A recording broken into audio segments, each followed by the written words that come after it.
The American Way. An Apocalyptic Fairy Tale. By Chucky H. Sanson. A Playtrite recording of the forthcoming novel. Level 8. The question is the answer. Tickles the old bullshit bone? Kitten repeated. Some circuit completed inside her skull at the sound of his laughter. She shifted into service configuration. Entering client acquisition mode. She slinks up next to Cowboy, movements jerky and artificial, like a marionette with electrified strings. Kitten's eyes go full shark. Her voice sinks.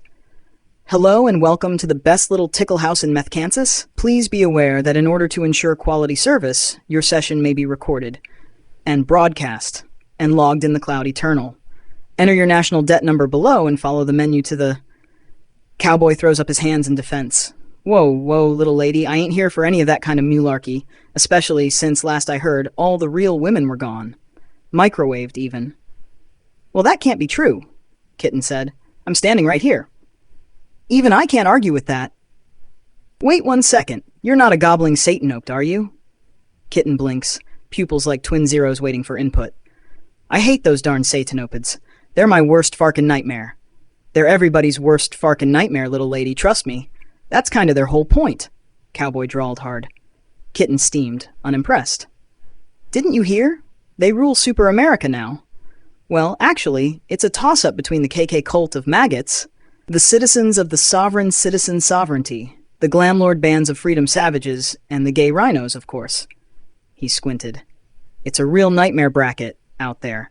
Winner gets the Godward and the legacy nuke codes. The loser is you and me, baby cakes. You seem suspicious. Kitten's eyes narrowed to a slit, scanning him up and down. You promise you aren't a Satanopid? I can't tell, on account of I never seen one before. Me? A baby-eating satanic pedophile cannibal? Cowboy laughs, but doesn't smile. He looks at his reflection in a shiny piece of bumper, just to be sure. Nah, I ain't that brand of low down, even at my worst. And I've been at my worst a lot these days. Kitten tilts her head like a baby bird. But you're a bad cowboy, right? You're wearing a black hat. I'm pretty sure that makes you the villain in whatever movie we're in. He looks up. You know, life ain't like it is in the goddamned movies. Or chilling on Netflix. Black hat, white hat. Don't mean shit in a world seared candy apple gray. The scenes of old westerns play on his gaunt, tattooed arms. Kitten looked quizzical. I can tell you know things. Maybe you know the truth, too. She tilted her head the other way. The truth? He coughs. Sorry, sunshine, I don't know the truth. Nobody does. And if they say they do, they're selling you something. Or selling you to somebody else. How do you know what I know? She thought hard, and tried again. How do you know that I don't know the truth? This ain't my first world-ending apocalypse, Cupcake. I used to be a real man, you know. A good man. He stares off into the X-ray horizon and crumples his cape in his hand. At least I'd like to think my wife and kid felt that way. But things change, for all of us. Now it's every son of a bitch for himself, and even then, you're suspicious of your own damn reflection. Good guy or bad guy, I don't think any of that shinola applies anymore. Not in this patriotic murder world. Not after WW7 in the end. Now everything and everyone is just... He sweeps his hand over the ruined expanse of the American West. Gray. So the black hats aren't always the bad guys, and the white ones, hats and collars, don't mean you're good. Kitten ran it down, with all the sophistication of a baby goldfish. Well, that's your first mistake, little missy. Cowboy stretched his jaw and snorted. Appearances can be deceiving. What's the phrase? The devil has the power to assume a pleasing shape. Anyone can wear a flag, bake apple pie baseballs, fight wars, and go to gay church, but it don't make you the good guy, or the bad guy. It just makes you a guy.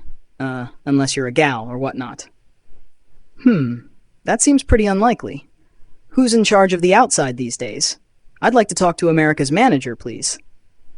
Who's in charge of this nutso dog and pony show? Well, that's a good goddamn question. Half pint.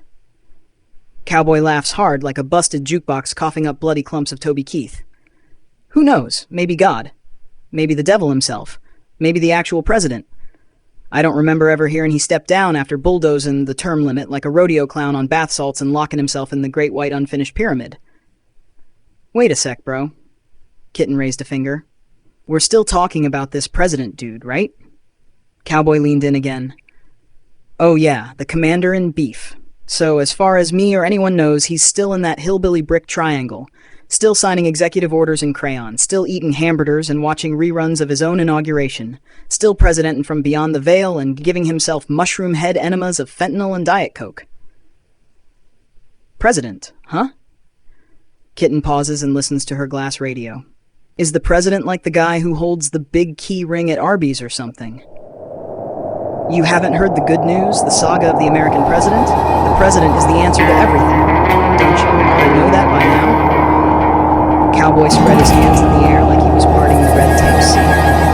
He's the decider, the geotus, the thigh master of democracy, Tricky Dick's wettest dream, the Cheeto-in-Chief all deep-fried into one God-blessed combo meal of executive power and anal leakage. Well, if the president's the answer, then I got a question for him. Kitten poked a finger into the irradiated air. It might just be the one question. One question to rule them all. One question to find them. One question to break their will and in the silence blind them. In the land of shattered nation, where the truth cannot die, the lie will lie. Cowboy pushed up his hat and looked down his cheekbones. A gal asking a question is all? He smirks. Well then, shoot, little girl. Take your shot. Kitten patted her bulbous belly over her skinny little legs. You've noticed my predicament, I'm sure. She looked like a lopsided caramel apple. I did? He twisted his head like a perplexed bird dog. Hey, ain't you one of those robots? You know, one of those mechosexuals I keep hearing about? Yeah, maybe. So? And ain't you not supposed to be able to get? Anyways, back to my thing. Okay, skint leastwood. Kitten cut him off with glossy anime eyes.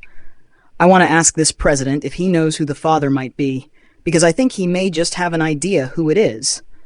You're telling me that you don't even know who the father is? Kitten crossed her arms over her obvious belly. Now, I didn't say that, did I? Now that I think of it, you didn't. Exactly.